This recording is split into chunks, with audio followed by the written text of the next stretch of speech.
భాగం ప్రారంభంలో ఈ పిల్లి మనతోనే ఉంటుందని డోరా చెబుతున్నట్లుగా చూపిస్తారు. అప్పుడు ప్లాంట్ స్పిరిట్, ఈ పిల్లి ఇక్కడ చాలా నాశనం చేసింది కాబట్టి దాన్ని మాకు అప్పగించండి అంటాడు. అప్పుడు ఆజీ, నేను గాయపడ్డాను, ఇది కోలుకునే వరకు నాతోనే ఉంచుకుంటాను అంటాడు. ఇది విని ప్లాంట్ స్పిరిట్కు కోపం వచ్చి ఆజీ వైపు వెళ్తాడు. అప్పుడు డోరా అడ్డుపడి నువ్వు శాంతించు అని చెబుతుంది. మరియు మాతో ఇక్కడ పోరాడగలిగే స్థితిలో నువ్వు ఇప్పుడు లేవు.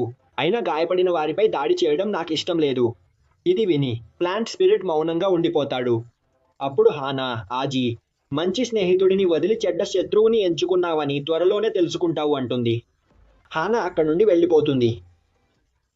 రాత్రి ఆజీ ఇంట్లో వార్తలు చూస్తుండగా అందులో పారిపోయిన జంతువులన్నింటినీ పట్టుకున్నారని.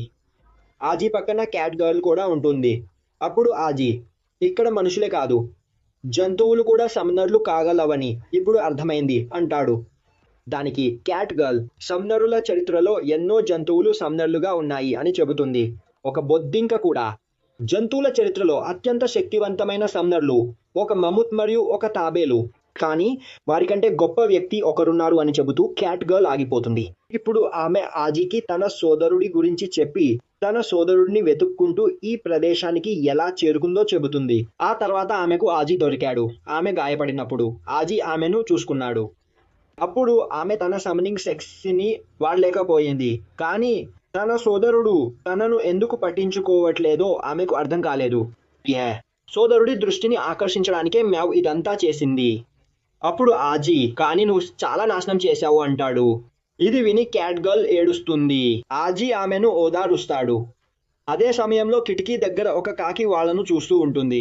ఇప్పుడు ఆజీ ఇంటి పైన క్యాట్ గర్ల్ సోదరుని చూపిస్తారు.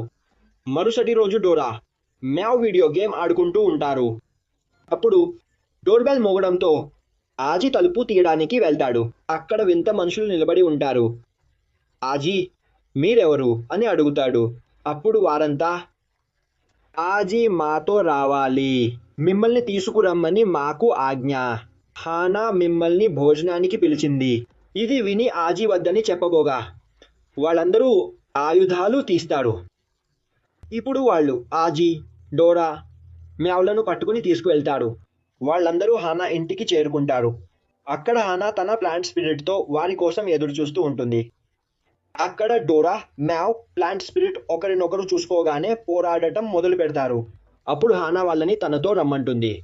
ప్లాంట్ స్పిరిట్, ఇక్కడ మీకోసం మాస్టర్ ఎదురు చూస్తున్నారు అంటాడు. వాళ్ళందరూ చాలా పెద్దగా ఉన్న హానా తోటలో నుండి వెళ్తారు. అక్కడ వాళ్ళు చాలా ఆత్మలను చూస్తారు. అవి హానా ఇంట్లో కెమెరాలుగా, తోటమాలిగా, వంట వాళ్ళుగా పనిచేస్తుంటాయి. ఇది చూసి డోరా, ఇన్ని ఆత్మలున్న ఈ చోట ఎంతమంది ఆవాహకులు ఉన్నారా అని ఆలోచిస్తుంది. అప్పుడు మొక్క ఆత్మ, ఒక్కరే, ఈ ఆత్మలన్నీ మా యజమానివే అని చెబుతుంది. అది విని రాజీ, డోరా ఆశ్చర్యపోతారు. హానా, ఇక మనం యజమానిని కలవడానికి వెళ్ళాలి అంటుంది. ఆ కాకి ఇంకా ఆజీ మ్యావులను గమనిస్తూనే ఉంటుంది.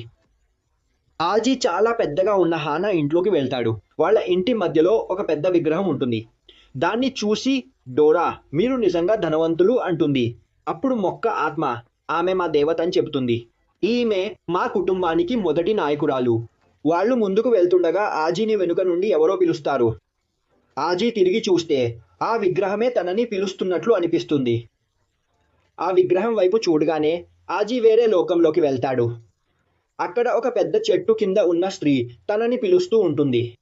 ఆజీ ఆ స్త్రీ ముఖం చూసి ఆశ్చర్యపోయి ఆమె వైపు వెళ్ళడానికి ప్రయత్నిస్తాడు. అప్పుడే డోరా తనని ముందుకు వెళ్లకుండా ఆపుతుంది. దాంతో ఆజీకి స్పృహ వస్తుంది. అప్పుడు మొక్క ఆత్మ, ఆజీ పగటి కలలు ఆపు, యజమాని మన కోసం ఎదురు చూస్తున్నాడు అంటుంది. వాళ్ళందరూ యజమాని దగ్గరికి చేరుకుంటారు.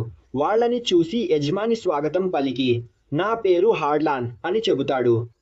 మొక్క ఆత్మ ముందుకు వచ్చి ఆజీని పరిచయం చేస్తూ, ఇతను మన నల్ల గులాబీల కుటుంబానికి అధిపతి అని చెబుతుంది. యజమానిని చూసి డోరా, ఇతను సాధారణ ముసలి వ్యక్తిలా ఉన్నాడు అంటుంది. యజమాని వాళ్ళని భోజనానికి కూర్చోమంటాడు. అప్పుడే ఆయన తేజస్సును చూసి అక్కడున్న వాళ్ళందరూ భయపడతారు. అప్పుడు యజమాని, క్షమించండి, మిమ్మల్ని అకస్మాత్తుగా ఇక్కడికి పిలిపించాను అంటాడు. ఎందుకంటే మనం సమయం వృధా చేయలేము.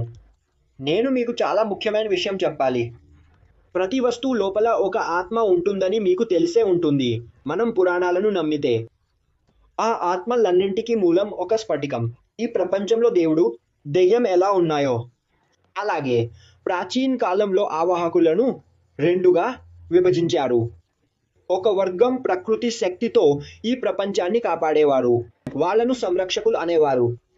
ఇక వాళ్లకు వ్యతిరేకంగా ఉన్న ఆవాహకులు, వాళ్లకు సొంత ఆత్మలు ఉండేవి కావు. ఇతరులను చంపి వాళ్ళ ఆత్మలను లాక్కునేవారు. వాళ్ళు ఈ ప్రపంచాన్ని పాలించాలనుకున్నారు. వాళ్లను విధ్వంసకులు అనేవారు. ముందు మేమే నిన్ను కనుక్కోవడం నీ అదృష్టం. కానీ ఇప్పుడు నువ్వు సంరక్షకుడిగా మారతావా లేక విధ్వంసకుడిగానా అనేది నీపైనే ఆధారపడి ఉంటుంది. ఈ ప్రపంచాన్ని కాపాడతావా లేక నాశనం చేస్తావా? నిర్ణయం నీదే. అయితే ఆజీ, నువ్వేమవ్వాలనుకుంటున్నావు? అప్పుడు డోరా తను పగ తీర్చుకునేదిగా మారుతుంది అంటుంది. ఆజీ డోరాను శాంతపరిచి మాస్టర్కి క్షమాపణ చెప్తాడు. అప్పుడు ఆజీ, మా అమ్మ నేను మాఫియాలో చేరతానంటే మా నాన్న వద్దన్నారు. నాకు హింస అస్సలు ఇష్టం లేదు. ఇది విని మాస్టర్ నవ్వి, మరిప్పుడు ఏం చేస్తావు? నీకు 5 ఏళ్లున్నప్పుడు మీ అమ్మా నాన్నలు నిన్ను వదిలేశారు. అప్పటి నుంచి ఒంటరిగా ఉంటున్నావు. నువ్వు చదువులో మేధావివి, 2 చోట్ల పని చేస్తావు. ఆ తర్వాత నీ గుర్తింపు దాచుకోవడానికి జుట్టుకు రంగు వేసుకున్నావు. ఆ రోజు నుంచి ఈ లోకంతో ఏ సంబంధం లేనట్టు బతకడం మొదలు పెట్టావు. ఇది విని ఆజీ ఆశ్చర్యపోతాడు. అప్పుడు మాస్టర్, నాకు నీ గురించి అంతా తెలుసు. మీ అమ్మా నాన్నల ఫోటో ఇంకా నీ పర్సులోనే ఉంది. ఈ మధ్య నీతో జరుగుతున్నది కేవలం యాదృచ్ఛికం అని నువ్వు అనుకోవడం లేదు కదా? నువ్వు రామెన్ చేసి డోరాను పిలిపించావు. దాంతో నువ్వు సమ్నర్ అయ్యావు. అసలు డోరా ఎవరు? మీ అమ్మా నాన్నల గురించి నీకేమీ తెలియదు. కానీ ఇవన్నీ ఒకదానికొకటి ముడిపడి ఉన్నాయని నేను చెప్పాలనుకుంటున్నాను. అప్పుడు డోరా, ఓ ముసలోడా, నువ్వు నిజంగా అద్భుతం. కానీ నీ మాటలు నమ్మను అని ఆల్జీ పర్సు తీసి వాళ్ళ అమ్మా నాన్నల ఫోటో కోసం వెతుకుతుంది. నిజంగానే ఆమెకు అక్కడ ఒక ఫోటో దొరుకుతుంది. అందులో ఆజీ జుట్టు రంగు వేరేగా ఉంది. డోరా, అంటే ఆ ముసలాయన నీ గురించి చెప్పిందంతా నిజమేనా అని అడుగుతుంది. ఆజీ అవునంటాడు. అప్పుడు మాస్టర్, మ్యావ్, నువ్వు మీ అన్నయ్యను వెతుక్కుంటూ ఇక్కడికి వచ్చావు. కానీ నేను చెప్పేది విను. ఇప్పుడు మీ అన్నయ్య ఒక మోస్ట్ వాంటెడ్ నేరస్తుడు. అతను డిస్ట్రాయర్స్లో చేరాడు. ఇప్పుడు అదే అతని తలరాత్. ఇది విని అక్కడ ఆజీ, డోరా, మ్యావ్లకి మతిపోతుంది. ఇది చూసి మాస్టర్ క్షమించమని అడిగి, నేను మీకు ఇలా చెప్పి ఉండకూడదు. కానీ ఇప్పుడు నేను కోరుకుంటున్నాను, మీరందరూ మా బ్లాక్ రోజ్ కుటుంబంతో కొన్ని రోజులు ఉండాలి. నేను మీకు చాలా ముఖ్యమైన విషయాలు చెప్పాలి. సమనర్స్ గురించి, ఇంకా మీ నేపథ్యం గురించి కూడా. మీ మనసులోని అన్ని ప్రశ్నలకి నా దగ్గర జవాబులున్నాయి. అప్పుడు డోరా, కానీ ఆజీ, రేపు బడికి వెళ్ళాలి కదా? ఇది విని మాస్టర్ నవ్వి, నీకు నా అనుమతి ఉంది. అయినా మీ బడి ప్రిన్సిపాల్ను నేనే అంటాడు. ఇదంతా విని ఆజీ చాలా కలత చెందుతాడు. ఆ తర్వాత వాళ్ళందరూ కలిసి భోజనం చేస్తారు. డోరాను చూసి మాస్టర్, డోరా, నేను నీ గురించి విన్నట్లే ఉన్నావు అని అంటాడు. కానీ ఆలోచిస్తున్నాను, నువ్వే రకమైన మూల్కానివి. అది తనకు కూడా తెలియదని డోరా అంటుంది. అప్పుడు మాస్టర్, విన్నాను, నీకు నీ అసలు యూనిఫామ్లో చాలా అందంగా ఉన్నావు. ఇది విన్న డోరా, మాస్టర్ కూడా చాలా అందగాడు అంటుంది. అప్పుడే మాస్టర్కి ఏదో అనిపిస్తుంది. అదే సమయంలో ఇంటి పైకప్పును బద్దలు కొట్టి ఎవరో లోపలికి వస్తారు. వెంటనే మాస్టర్ అతన్ని ఒక గుద్ది దూరంగా విసిరేస్తాడు. కానీ అది వస్తువు కాదు, ఒక వ్యక్తి. అతను డిస్ట్రాయర్ బృందంలోని సభ్యుడు. అప్పుడు మాస్టర్, రక్తచంద్రుడు, కాకులు, ఇంకా ప్రమాదకరమైన ఆత్మశక్తి, ఇక్కడ ఏదో తేడా ఉందని నాకు ముందే అనిపించింది అంటాడు. మన గత పోరాటంలో నీ పరిస్థితి చాలా దారుణంగా తయారైంది కదా? మళ్ళీ నన్ను సవాలు చేయడానికి వచ్చావా? గతసారి తప్పించుకు పారిపోయావు, కానీ ఈరోజు నిన్ను బ్రతకనివ్వను అని చెప్పి మాస్టర్ అతనిపై దాడి చేస్తాడు. ఇక అక్కడ మాస్టర్కి ఆ వ్యక్తికి మధ్య పోరాటం మొదలవుతుంది. మాస్టర్ అనేక మూలకాల శక్తులను వాడుతూ ఆ వ్యక్తిని దెబ్బతీస్తాడు.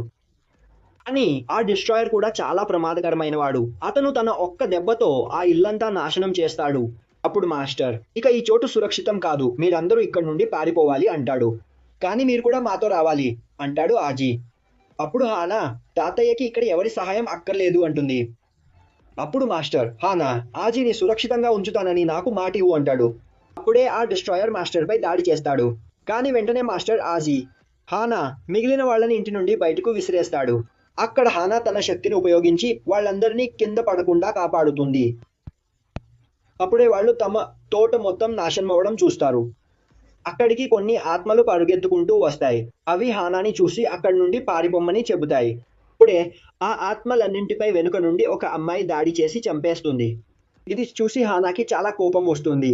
ఆమె ఆ అమ్మాయిపై దాడి చేయడం మొదలు పెడుతుంది. కానీ ఆ అమ్మాయి చాలా సులభంగా హానా దాడిని నాశనం చేస్తుంది. ఆమె హానా వైపుకు వస్తుంది. ఇది చూసిన ఆజీ మనమందరం కలిసి పోరాడాలి అంటాడు. అదే సమయంలో ఆ అమ్మాయి వాళ్ళ వైపుకి బాంబులు విసురుతుంది.